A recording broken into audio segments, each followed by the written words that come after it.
Hello and welcome back to this damnful idealistic crusade. In this video I'll be reviewing Mission Impossible The Final Reckoning, which is out in theaters at present and is purported to be possibly the last film in the Mission Impossible franchise.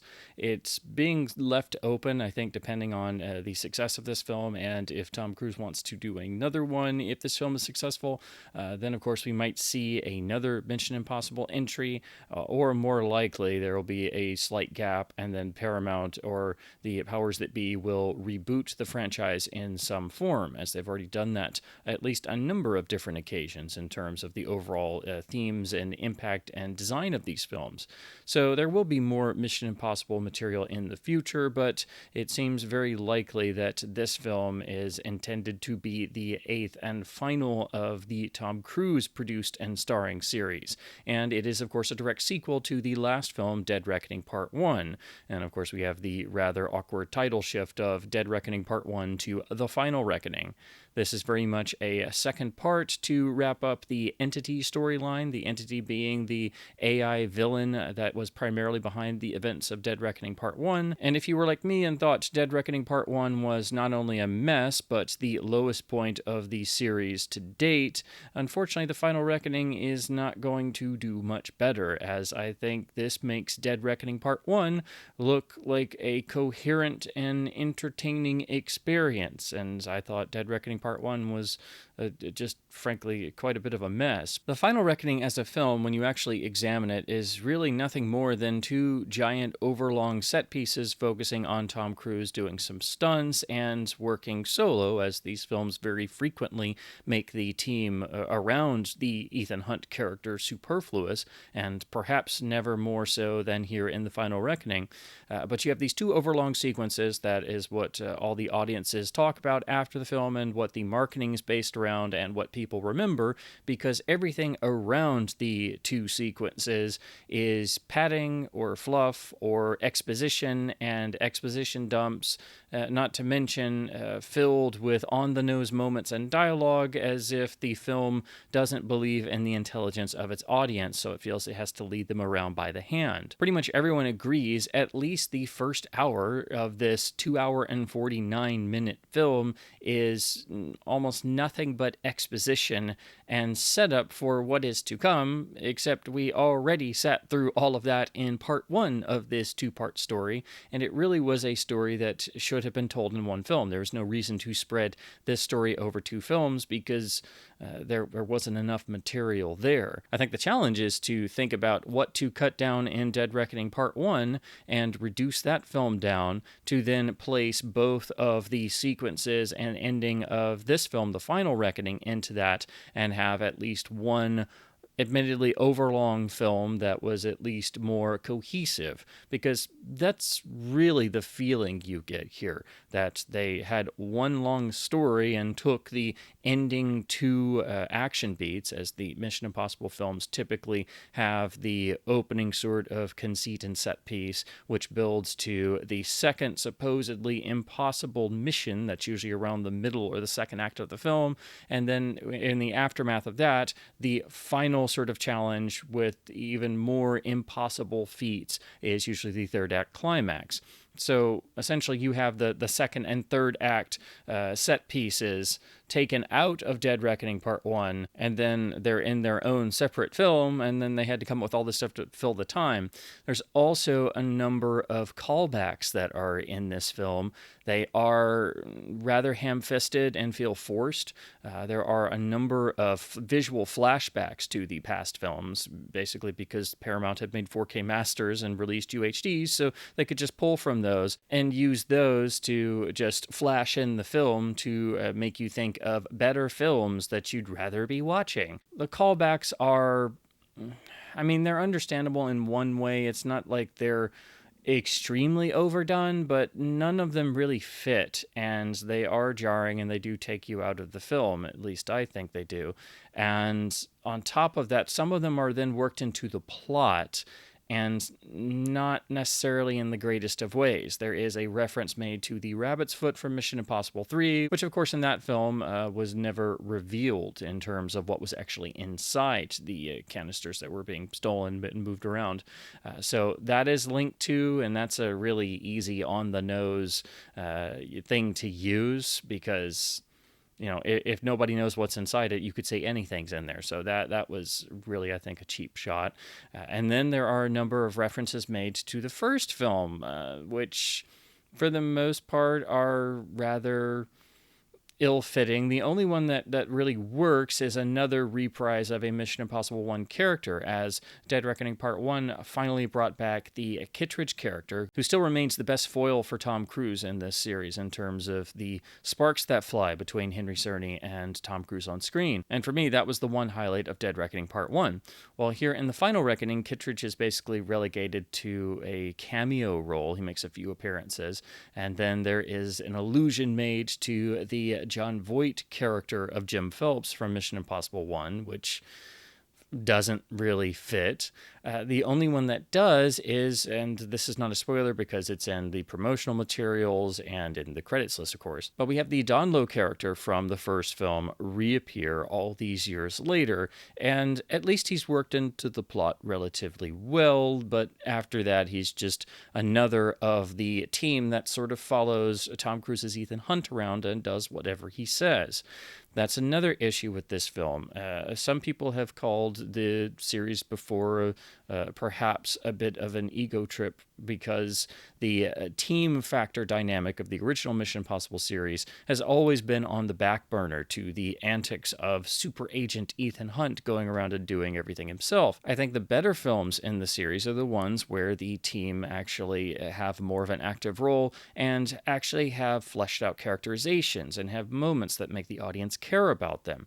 We have that in Mission Impossible 1, and I think we have that in Mission Impossible 4, and then to varying degrees in 5 and 6, where the actual team contribution is felt and their characters resonate. Of course, with Tom Cruise as the star, most of the focus of the film is going to be on the star, and will always sort of single out the one character when it's supposed to be a team dynamic. That's understandable to a degree, and so I've never really held much credence in that criticism.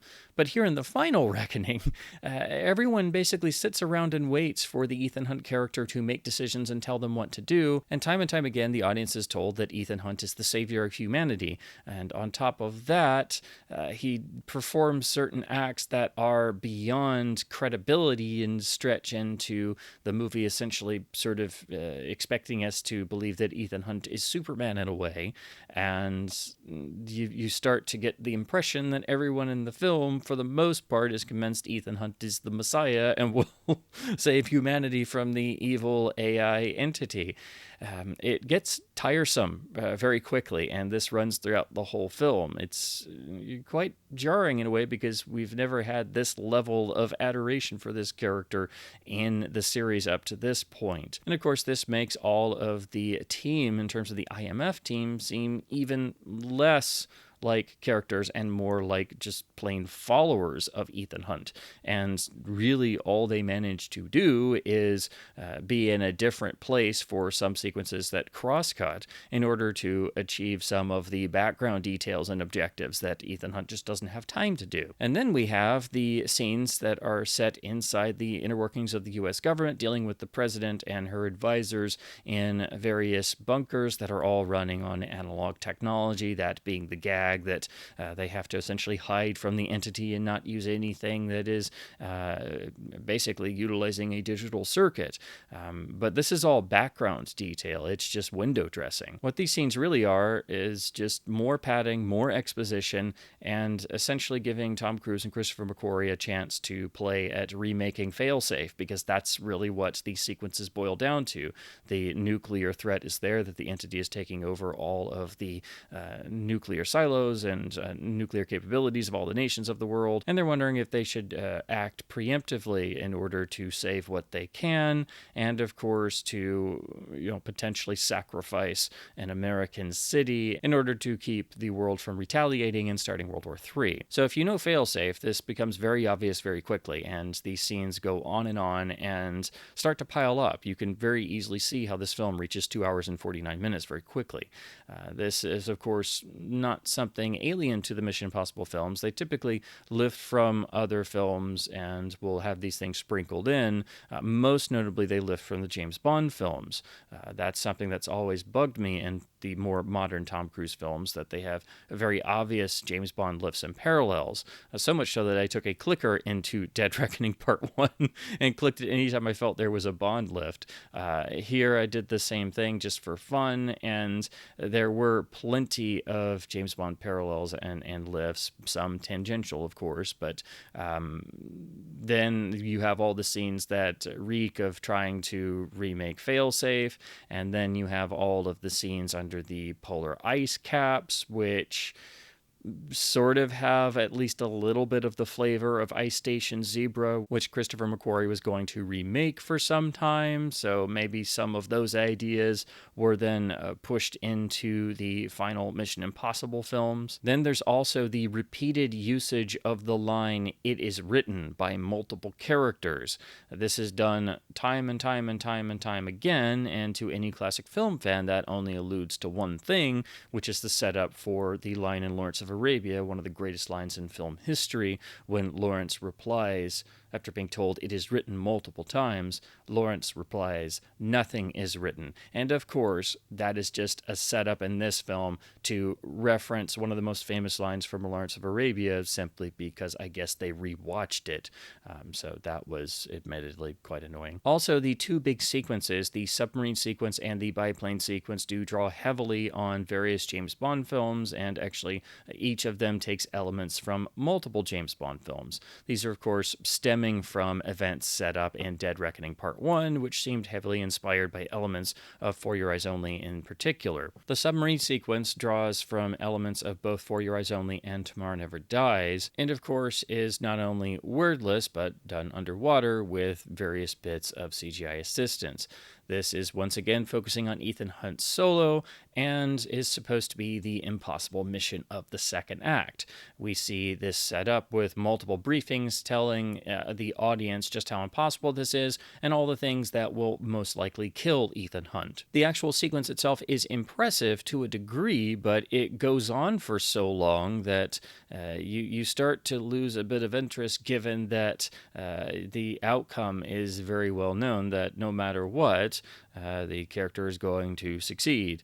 And then, of course, we're going to get to the big closing biplane sequence that is in all the advertising. So it's very much a sequence that is constructed out of being in the moment and having the sort of terrors of the deep and being in a wrecked ship and the dangers that could befall a person. It's very much a participatory sort of sequence to get the audience on the edge of their seat just by imagining themselves in that particular predicament, not for any reason of a story or any sort of dramatic tension. That's the difference between this underwater sequence and the impossible mission underwater sequence in the second act of Rogue Nation, which is much tighter. It does rely much more on CGI, but there is much more dramatic tension there, and that's why it's a better sequence than the overlong submarine sequence here. But I would be more willing to give this sequence a pass if it didn't then conclude in not one, but two moments that directly contradict everything the audience was told in the build-up, and really underline how this film seems to want to make the audience believe that the Tom Cruise Ethan Hunt character is now Superman in ways,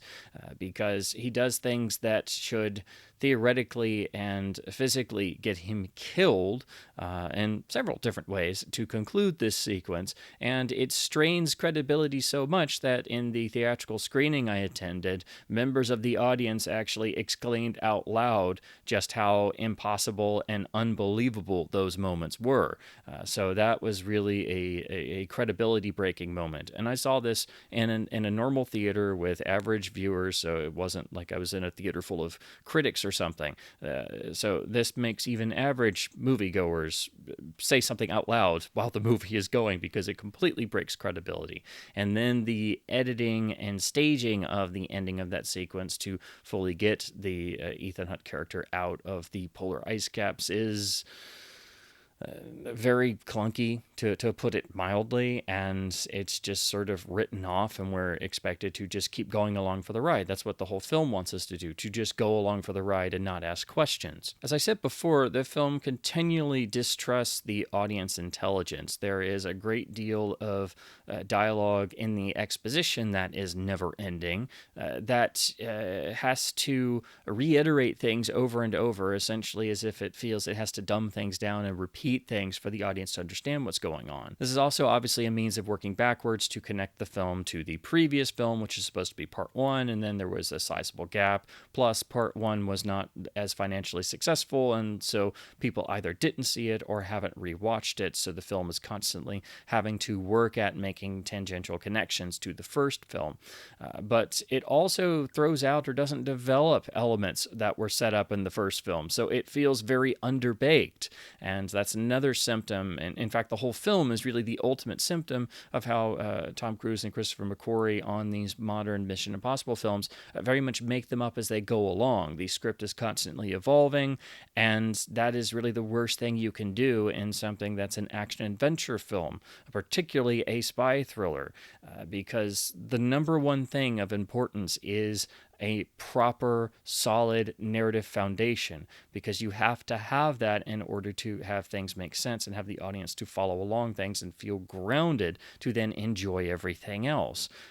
That's really the number one rule of the James Bond playbook. The Mission Impossible series very much takes a lot of pages right out of the James Bond playbook, but they seemingly overlooked the most important page one of having a proper narrative foundation, although that's something that Eon in the recent past has also seemingly thrown out. And that's not to say the past films in the Mission Impossible series have not had scripting problems or rewrites. The first film famously had a troubled production where they were constantly tweaking and changing things. So there's always a history and a degree of that. But that first film is great, and the only truly great film in the series, because it is tightly woven and constructed as a final product. It's a thinking man's thriller inside of a summer blockbuster, and it has elements that are like a puzzle box that you have to sit there and actually think about. It's a film that very much trusts the audience intelligence, which The Final Reckoning never does. And there's also some bits of ADR in this film that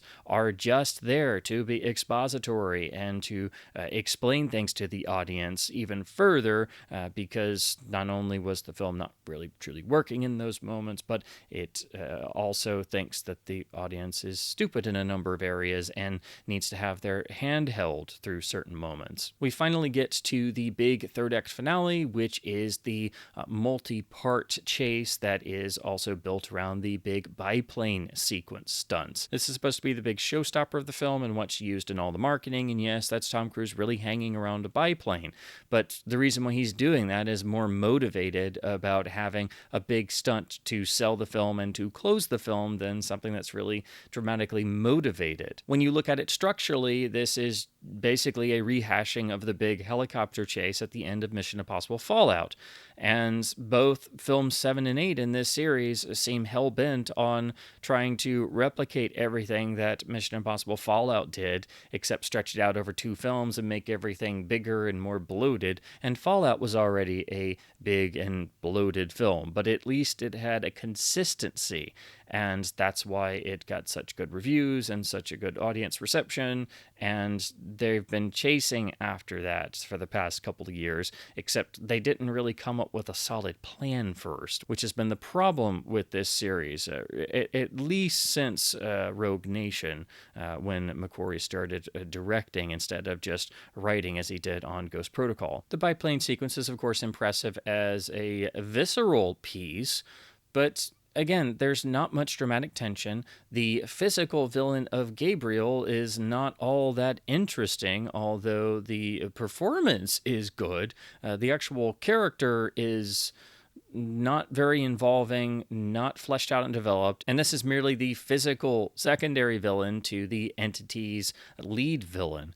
So, really, this is more of a glorified henchman who's given a few sort of tangential connections to Ethan Hunt's past to give them some sort of shifting power dynamic, but it's never really detailed, so it doesn't work. And the sequence itself is overlong and repeats quite a bit of material. And again, this is just a rehashing of the ending of Fallout and doesn't do anything as well as that film did. You also have some lists from several different Bond films again. Here it's, of course, hanging on the plane from Octopussy, stealing a plane in mid-air and throwing the pilot out from License to Kill, and maneuvering the plane underneath the other plane and attempting to damage or transfer to the other plane from Tomorrow Never Dies, but also some moments and flashes that feel very much like Indiana Jones and the Last Crusade with the biplane sequence there. Except that only serves to underline how effective that sequence is, even though it's relying on process shots and assistance from ILM, because that's about character and drama.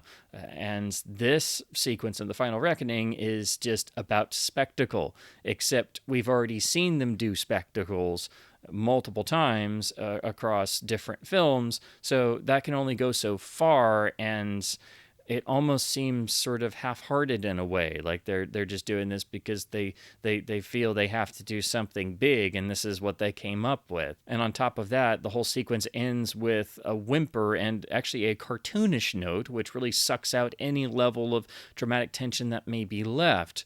We then keep intercutting to the team sort of performing the B-plot functionary actions to complete the overall mission, and the film tries to stretch things out with various points, making it look as if they may not succeed, but of course the audience knows the entire time that's merely a bit of misdirection, and it's not good misdirection, so it feels very obvious and on the nose, and you find yourself sitting there as you do through the entire 2-hour and 49-minute bloated runtime of this thing. You find yourself sitting there in full Monty Python mode going, get on with it. Now, in terms of the technical and presentation aspects, I saw this in a Dolby Cinema, which remains the best way to see a film digitally in terms of modern theaters, due to Dolby's superior processing and technologies they implement in their Dolby Cinema locations, having to meet the Dolby standards, having dual 4K stack projection, and of course the only theaters that have Dolby Atmos. The film is also being shown in IMAX, and during the big sequences does switch to the expanded 1.90 to 1 IMAX ratio. Again, it's about selling the film as an experience, and people talk about the ratio shifts and how the bigger moments feel bigger in IMAX simply due to the sensory involvement of having the sort of bigness factor. So again, it's about showmanship and about spectacle more than story. I would recommend seeing this film in either of the two so-called premium options that I've mentioned. Honestly, I think Dolby Cinema is a better experience in picture and sound, unless you're seeing an IMAX presentation that was specifically designed for it throughout, or mostly if you're seeing a IMAX film print, the full 15 perf 70 millimeter IMAX prints that can only be shown at the IMAX film theaters that are left. But Dolby Atmos is a much superior sound format than anything IMAX has, and I'm not a fan of the IMAX sound presentation or sound design in their theaters either. So there are trade-offs, but I do think the Dolby Cinema version is the best option. However, I will say that the scope framing of this film in Dolby Cinema did seem rather tight on all the shots, but I think that may also be tied into the actual photography of the film. The look of this film is very drab, very dark. It is not a pleasant film to look at.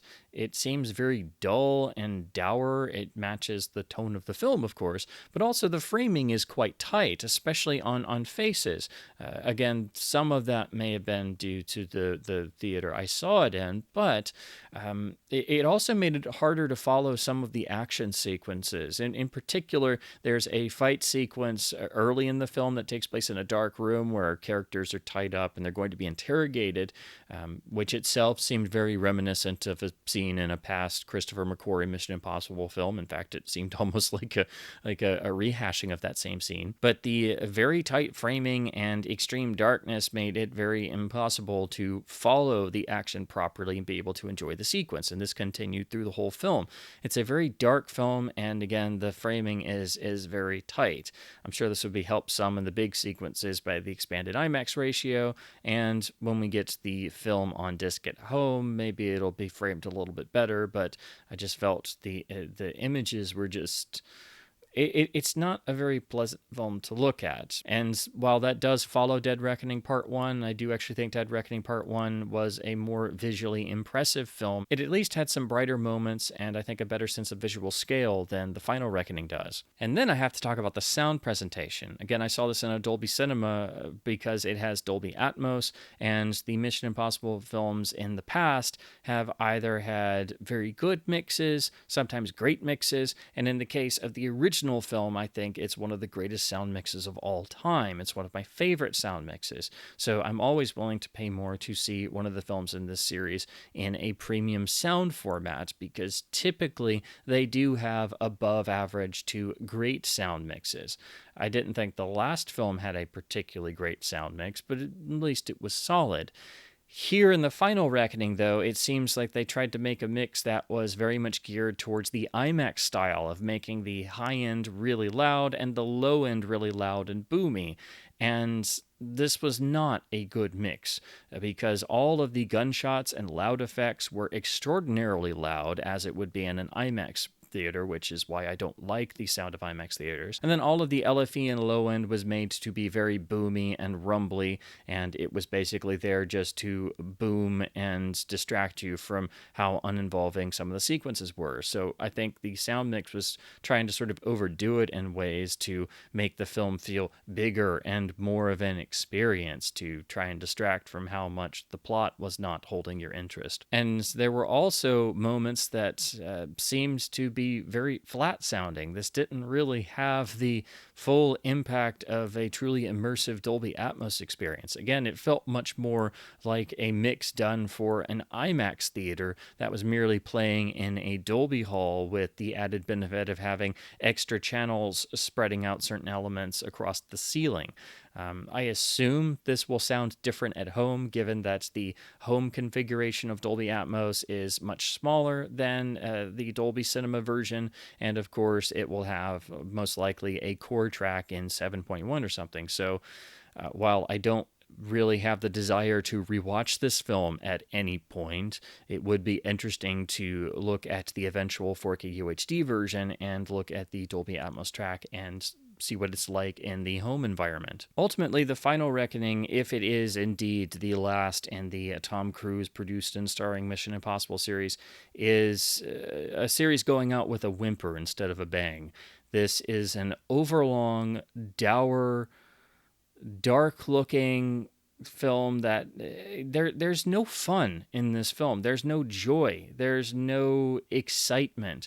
This is a film with definitely a certain tiredness that is reflected in the star by the end of it. The Ethan Hunt character is bruised and battered and is feeling his age and everything, and that's how the audience feels coming out of this. And in fact, when I was leaving the theater, I heard other theater goers actually expressing their disapproval of the film, or saying literally that it sucked. And that's not a good sign when you see a film early in the run in a premium hall, and with a standard audience, with people who have seen every film in the series, or don't think about all of the story construction or production aspects. It wasn't like it was me saying this, it was other people I heard, and that definitely doesn't bode well. I think people's enjoyment factor and view of the film is very much going to be determined by how much they get from the two action set pieces. I think it's very revealing that everyone,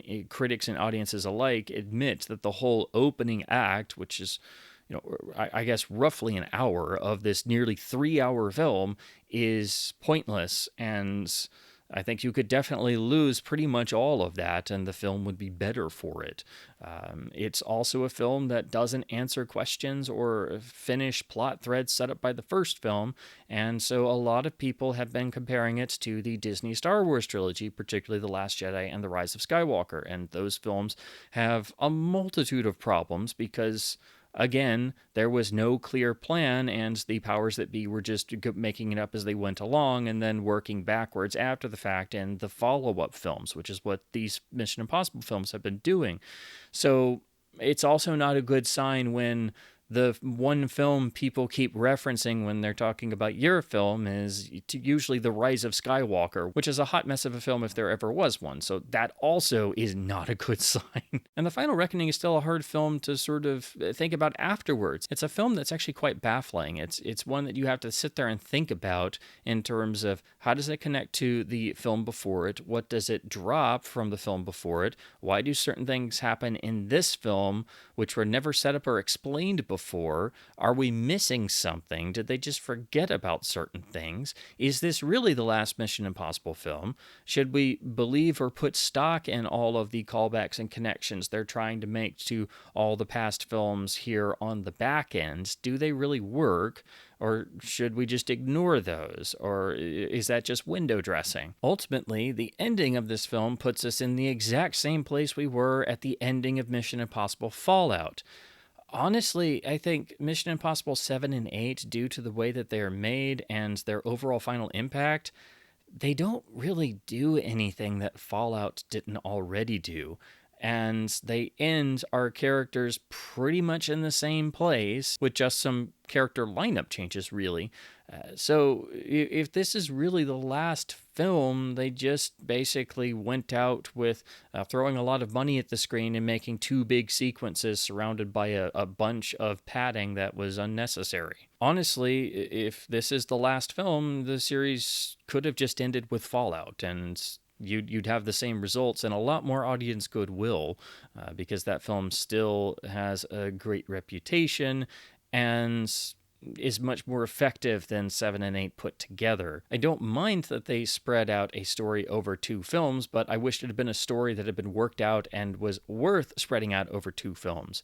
I think it would have been much better to have a standalone film with certain elements and characters that maybe crossed over into the other one, similar to what they did with still holding over the idea of the Syndicate and the head of that villainous organization making it over into Fallout and at least playing a role that gave that character a reason for being in the film. That's how you make connections between films instead of spreading something out over two films that didn't need it. I'm sure we're probably going to see some sort of rebooting of the Mission Impossible series at some point. It's too profitable to be allowed to stay dormant for a long time. But I'm figuring this is probably the last of the Tom Cruise produced and starring series. And honestly, I think it's a bit of a shame that it turned out this way. The series famously was doing one director at a time in each film, having a different, unique sort of style. While I didn't always agree with the choices that were being made and the directions being taken, at least it provided some degree of freshness, with a few running connections and parallels to tie the individual films together. Then, of course, there were a series of soft reboots and reset attempts, first with Mission Impossible 3, and that didn't really work, and then we had a gap with then Mission Impossible 4 really being the film that got the reboot right and started this new chain of films. But then there was a sort of reset after Mission Impossible 5 to transition into the style of Fallout, which then led into the two films that were sort of branching off of that film's impact, which of course are Mission Impossible 7 and 8. And I don't think any of them matches up to the strengths and the intelligence of the first film, which is still the only film I love, but I have enjoyed things in all the various sequels, but I wouldn't, call myself a super fan of the whole series. I still think Ghost Protocol remains the strongest of the sequels, and I wish this supposedly final film of the series had had some of the narrative focus, team dynamic, excellent editing, and energy of that film. That's what it sorely needs, and it doesn't really have any of. So I think this is a sad note for the series to go out on. I do think it is by far the weakest film in the series, and I think it's so disappointing that it makes the previous film, Dead Reckoning Part 1, which felt like nothing but endless setup to a thing that we were going to get in another film. It makes Dead Reckoning Part 1 look coherent and interesting and involving, and that was a mess of a film. So ultimately, this rather dour film without any sense of fun or excitement is really just the big moments of the second half of Dead Reckoning Part 1 removed from that film, put in their own film, and then surrounded by a whole bunch of exposition and padding, and then random callbacks inserted because this may be the last film, so they just threw those in too. It's also been said that the film was originally edited a different way and then that it didn't work, so they put it back in more of a linear structure, which I think again shows how they were just kind of making this up as they went along and weren't really thinking about the overall narrative structure or the effectiveness, and also, again, this sense of not really trusting the audience as much as they should. So I think it's a mess of a film. I think you definitely get your money's worth from the two big action set pieces, and depending on how much you enjoy those, I think some will enjoy the film. But for those of us who have been watching the entire series over the years and have a deal of investment, it's definitely a disappointment. So as always, I hope my babblings about the Mission Impossible series have been at least somewhat fun and informative. Again, these are merely my own impressions after seeing the film, and I do think it is still a film you should go see theatrically in order to get the experience of the big set pieces. If you do go to see it, I would strongly recommend seeing it in one of the purported premium options, either a Dolby Cinema or an IMAX digital theater, depending on what's in your area, as the big set pieces and most aspects of the film will take more advantage of those options, and the quality control of average theatrical screenings in the US is pretty poor, so you do get your money's worth by paying a bit extra and at least seeing the film in an IMAX presentation in terms of the digital theaters, and especially in a Dolby Cinema location. And since this review will self-destruct in 5 seconds, I want to say, as always, thank you ever so much for watching.